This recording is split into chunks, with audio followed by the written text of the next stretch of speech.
Halo, Halo, hai. Hai, halo, perkenalkan namaku Sarah Lutfia Humaira. aku Bulan. Perkenalkan, namaku Afifah Zahra. Aku Lintang Ananti Cahyaningtyas. Aku Zara Afrilia, kami dari MAIS 3A Politeknik Negeri Jakarta akan memberikan sedikit materi mengenai hak kekayaan intelektual atau HAKI dalam industri MAIS. Sebelum itu, yuk kita simak dulu HAKI dalam pandangan secara umum. Tahukah kamu bahwa setiap warga Indonesia mempunyai hak kekayaan intelektual yang dilindungi melalui pendaftaran? Hak kekayaan intelektual adalah hak yang timbul dari hasil olah pikir manusia dalam menghasilkan sebuah produk atau proses yang berguna untuk kepentingan manusia baik secara personal maupun komunal. Kekayaan intelektual lahir untuk menjawab berbagai permasalahan yang mempunyai manfaat dan nilai ekonomi bagi kehidupan manusia, sehingga setiap pihak yang memberikan kontribusi pemikirannya akan menghasilkan 3 hal pokok, yaitu kekayaan intelektual, hak, dan perlindungan. Oleh karena itu, pemerintah melalui Direktorat Jenderal Kekayaan Intelektual Kementerian Hukum dan HAM hadir untuk melindungi kekayaan intelektual kalian semua. Melalui tugas dan fungsinya sebagai perumus, pelaksana, pemberi bimbingan teknis, dan evaluasi. Lalu, apa saja sih yang menjadi cakupan perlindungan kekayaan intelektual?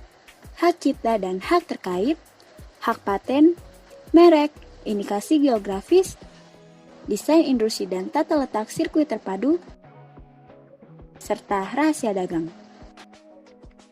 Dengan mendaftarkan kekayaan intelektual yang dimiliki Anda akan melindungi aset dari pengakuan orang lain dan akan membantu pertumbuhan ekonomi negara. Jadi, sudahkah kamu mendaftarkan hasil karya intelektualmu? Tahukah kalian, setiap tanggal 26 April diperingati sebagai Hari Hak Kekayaan Intelektual. Dalam membuat suatu brand diperlukan filosofi atau cerita yang membuat brand tersebut menjadi lebih menarik. Nah, berikut ini merupakan beberapa brand yang pasti kalian tahu.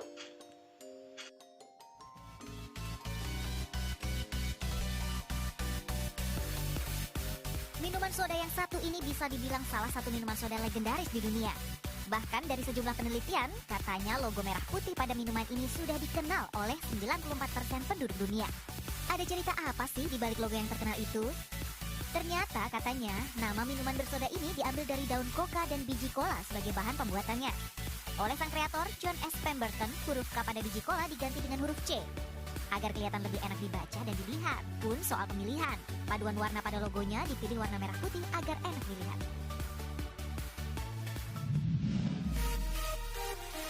Kalau brand produk satu ini sudah pasti, sebagai milenials kita pada tahu, yaitu Apple.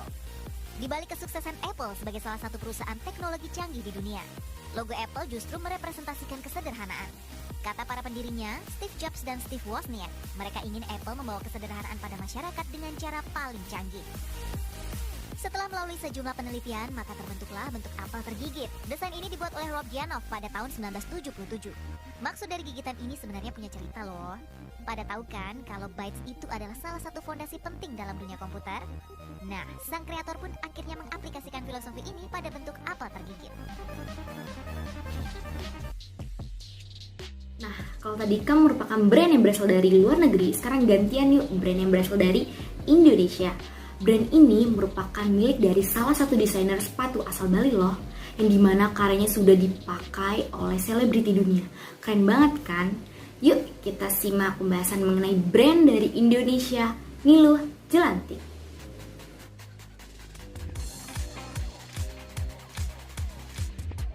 Julia Roberts, Giselle Bundchen, Uma Thurman memiliki kesamaan. Bintang dunia ini sama-sama pernah memakai sepatu karya anak negeri ini. Niluh Jelantik. Selebriti Indonesia pun banyak yang menggemari dan mengoleksi sepatu kreasi Niluh. Di antaranya Denada, Maudy Kusnaidi, Marcella Zalianty, dan Happy Salma.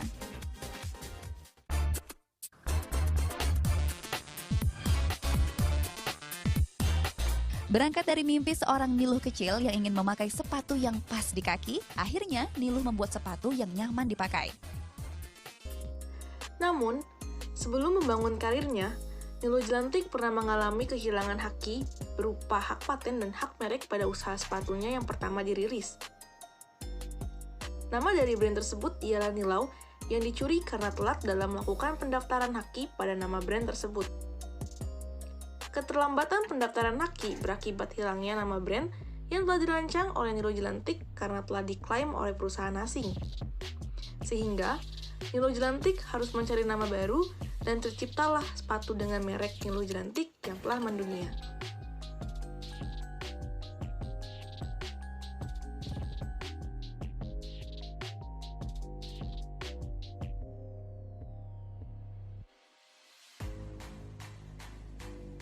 Nah, oleh karena itu penting sekali bagi para pencipta karya untuk mendaftarkan karyanya.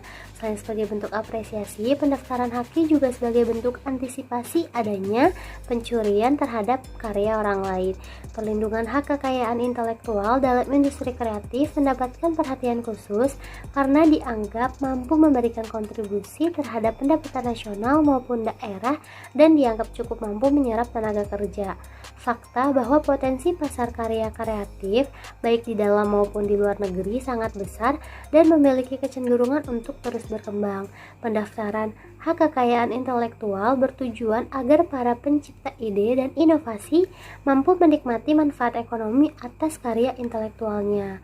Hak kekayaan intelektual dalam dunia kreatif adalah nyawa karena merupakan komoditas utamanya. Jadi, yuk segera daftarkan karya-karyamu dan jangan malas mengikuti prosedurnya ya. Sekian, kami dari MAIS 3A Politeknik Negeri Jakarta mengucapkan terima kasih atas perhatiannya dan untuk semua pihak yang telah membantu dalam menyusun tugas ini. Sampai jumpa!